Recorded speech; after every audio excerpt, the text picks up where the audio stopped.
Hello दोस्तों, नमस्कार। स्वागत है आप सभी लोगों का स्टडी आईक्यू पर। स्टडी आईक्यू के साथ आप लोग जुड़ चुके हैं। मैं शुभम सरथालिया एक और विषय पे, एक और टॉपिक पे बात करने के लिए आ गया हूँ। दोस्तों, आप चाहें तो इंस्टाग्राम, फेसबुक या टेलीग्राम के माध्यम से मेरे साथ कनेक्ट कर सकते हैं। कोई भी आपका डाउट है, कोई आपकी क्वेरी है, आप मुझसे यहाँ पर पूछ सकते हैं। जिस विषय पे हम बात करने वाले हैं वो दरअसल एक अभियान है, एक कैंपेन है जिसका नाम है the citizen constitution literacy campaign, नागरिक संविधान साक्षरता अभियान। नाम से समझ आता है देश के नागरिकों को संविधान के बारे में जानकारी देना, उनको साक्षर बनाना, ताकि वो समझ सकें, वो जान पाएं कि जो हमारा संविधान जो देश के लोगों के लिए बनाया गया है वो दरअसल क्या अधिकार लोगों को देता है, क्या उनकी ड्यूटीज है और किस तरीके से उनके लिए एक मोस्ट इंपॉर्टेंट डॉक्यूमेंट देश का संविधान जो है वो कहलाता है। विस्तार से इस पूरे के पूरे आर्टिकल के बारे में चर्चा करेंगे। अगर आप सिविल सर्विसेज के लिए प्रिपेयर कर रहे हैं, यूपीएससी 2022 के यूपीएससी एग्जाम को आप टारगेट कर रहे हैं, तो studiiq.com या studiiq की ऐप पर आपके लिए बेहतरीन कोर्सेज अवेलेबल हैं। इन कोर्सेज में एनरोल करें और अपनी प्रिपरेशन को studiiq के साथ बहुत बेहतर बनाएं। तो हाल ही में केरल के कोलम जिले में एक कैंपेन जो है वो शुरू किया गया है, एक अभियान शुरू किया गया है जिसका उद्देश्य है कोलम जिले के लोगों को, यहाँ के जो रेजिडेंट्स हैं उनको संविधान की बेसिक इंफॉर्मेशन देना, संविधान की मूल बातें उनको बताना। अपने आप का पहला ऐसा कैंपेन है जिसका उद्देश्य है देश के नागरिकों को संवैधानिक रूप में साक्षर बनना। यानी कि एक, जैसे मैंने पहले बताया कि कॉन्स्टिट्यूशन जो है, कॉन्स्टिट्यूशन क्या कहता है, we the people of India. यानी कि प्रियम्बल के अंदर जो ओपनिंग वर्ड्स हैं कॉन्स्टिट्यूशन के, वो कहते हैं we the people of India. यानी कि एक ऐसा डॉक्यूमेंट जो अथॉरिटी भी हिंदुस्तान के लोगों से, हिंदुस्तान के सिटीजन से डिराइव करता है। लेकिन आयरनी ये है कि हिंदुस्तान की शायद 90% जनता को मालूम भी नहीं होगा कि संविधान का अर्थ क्या है, संविधान के अंदर लिखा क्या है। तो एक ऐसा डॉक्यूमेंट जो एक्चुअल में उनकी पूरी की पूरी डेस्टिनी को डिफाइन करता है, किस तरीके से उनको क्या अधिकार दिए जाएंगे, क्या उनके पास राइट्स हैं, क्या उनकी ड्यूटीज हैं, कैसे उनके आसपास सभी चीजों को कैरी आउट किया जाएगा, उसकी जानकारी हर एक व्यक्ति को हो। इस वजह से ये कॉन्स्टिट्यूशनल लिटरेसी कैंपेन चलाया गया।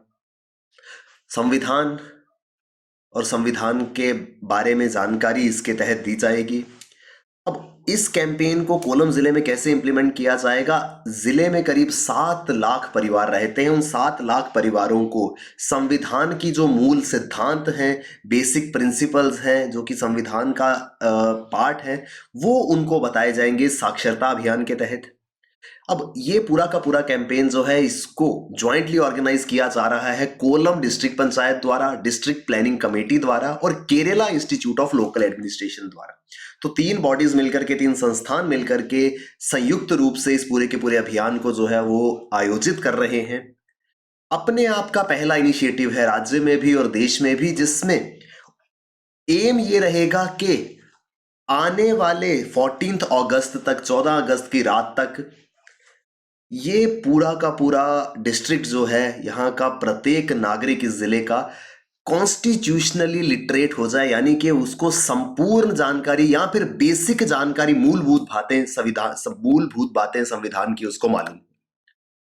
Though the document clearly defines the rights and responsibilities of each and every citizen, very few are clear and aware about it even after 72 years.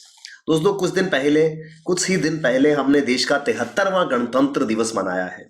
यानी कि 72 वर्ष, 72 ईयर्स हो चुके हैं हमारे संविधान को लागू हुए। लेकिन एक ऐसा डॉक्यूमेंट जो देश के नागरिकों को उनके अधिकार बताता है, उनकी जिम्मेदारियां बताता है, बहुत कम नागरिक ऐसे हैं, बहुत कम लोग ऐसे हैं जिनको स्पष्ट रूप से जानकारी है कि क्या उनके अधिकार हैं, क्या उनकी जिम्मेवारियां हैं।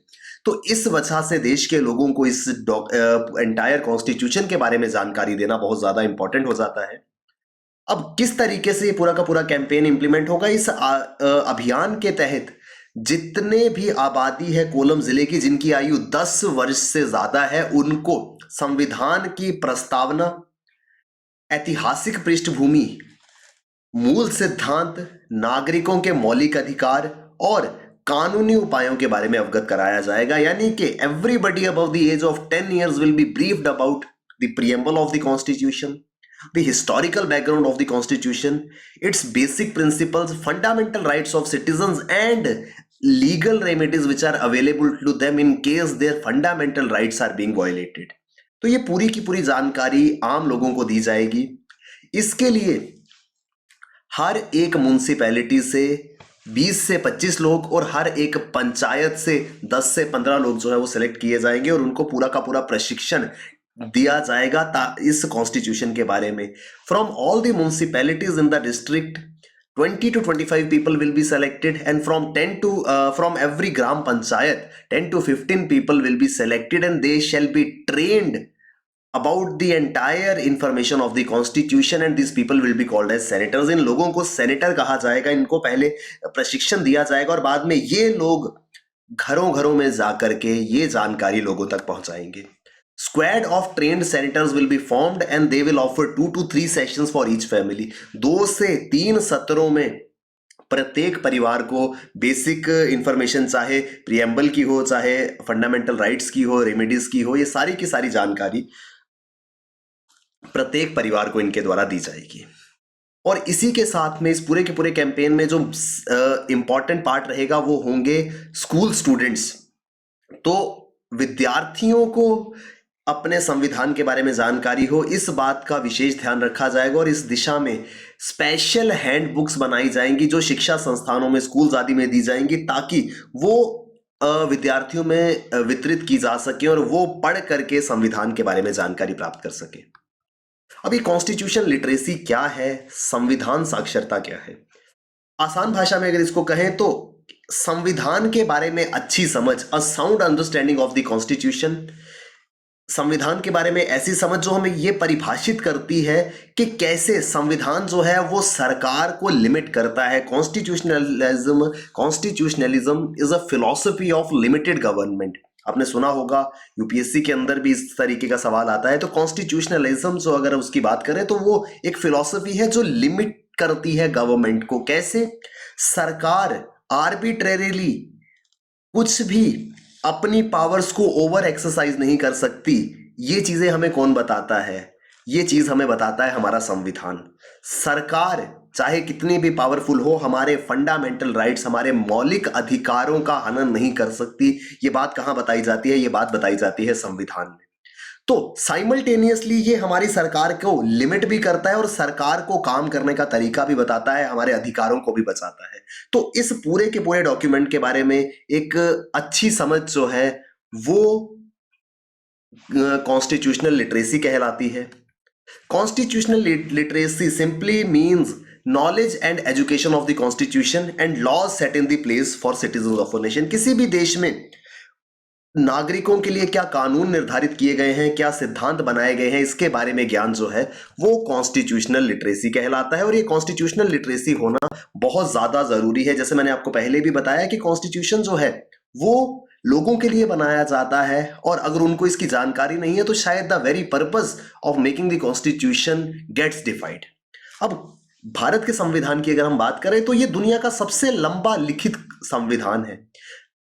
हम गर्व महसूस करते हैं इस बात को बताते हुए कि we have the longest written constitution in the world, but it puts a big question कि इतना बड़ा लिखित संविधान बनाया गया, उसको लिखा गया सिर्फ इसलिए कि आने वाली पॉपुलेशन जो है, आने वाले लोग जो हैं वो इस डॉक्यूमेंट को पढ़ सकें, इसको समझ सकें। लेकिन आज भी एक आम इंसान के अंदर कोई ज्यादा जानकारी, ज्यादा अंडरस्टैंडिंग जो है वो कॉन्स्टिट्यूशन की नहीं है और उनको बहुत ही ज्यादा जरूरत है, क्योंकि कॉन्स्टिट्यूशन की जानकारी जो है वो एक इंपॉर्टेंट रोल प्ले करती है पॉलिटिकल एक्टिविज्म में और पब्लिक आर्ग्यूमेंट में। किसी भी देश के अंदर राजनीतिक स्तर पर किस तरीके की बातचीत जो है, राजनीतिक स्तर पर किस तरीके का एक्टिविज्म होना चाहिए, पब्लिक आर्ग्यूमेंट देश के अंदर कैसा होना चाहिए, ये सारी की सारी बातें जो है वो संविधान द्वारा बताई जाती हैं। यानी कि नटशेल में अगर हम बात करें तो संविधान की जानकारी लोगों तक पहुंचाना बहुत जरूरी है और इसी वजह से पहली बार हिंदुस्तान के अंदर एक कदम उठाया गया है इस कॉन्स्टिट्यूशनल लिटरेसी कैंपेन के माध्यम से, जो केरल राज्य के कोलम जिले से शुरू किया जा रहा है।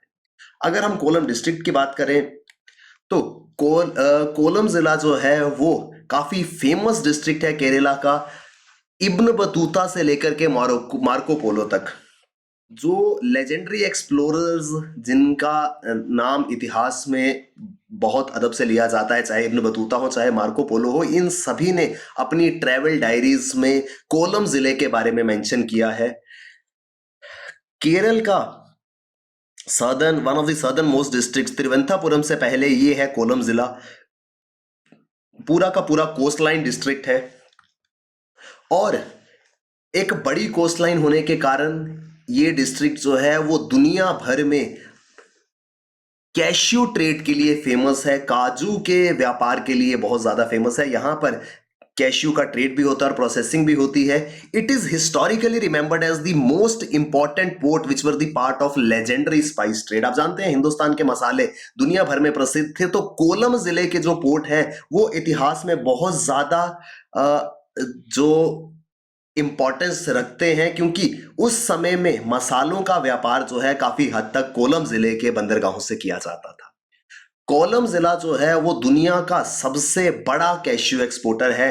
यहां से दुनिया में सबसे ज्यादा प्रोसेस्ड काजू जो है वो एक्सपोर्ट किया जाता है और इस जिले में 600 से ज्यादा कैश्यू प्रोसेसिंग यूनिट्स हैं। तो हम इस जिले के बारे में इसलिए बात कर रहे थे क्योंकि कॉन्स्टिट्यूशनल लिटरेसी कैंपेन इस जिले में शुरू किया गया है और साथ ही साथ ये जिला जो है वो ऐतिहासिक समय से, प्राचीन काल से ही अपने स्पाइस ट्रेड हो या फिर काजू के व्यापार के लिए बहुत ज्यादा प्रसिद्ध जो है वो माना जाता है। आई होप दोस्तों हमको ये विस्तार से आर्टिकल समझ में आया होगा। केरल के कोलम जिले से ये आर्टिकल संबंधित था। दोस्तों अगर आप सिविल सर्विसेज के लिए प्रिपेयर कर रहे हैं, 2022 के एग्जाम को टारगेट कर रहे हैं, तो डेफिनेटली studyIQ.com या StudyIQ की ऐप पर जाकर के हमारे कोर्स में एनरोल करें, जिससे आपको इस एग्जाम प्रिपरेशन में बहुत ज्यादा हेल्प मिलेगी। Thank you very much, all the best, keep working hard, bye bye, take care, Jai Hind.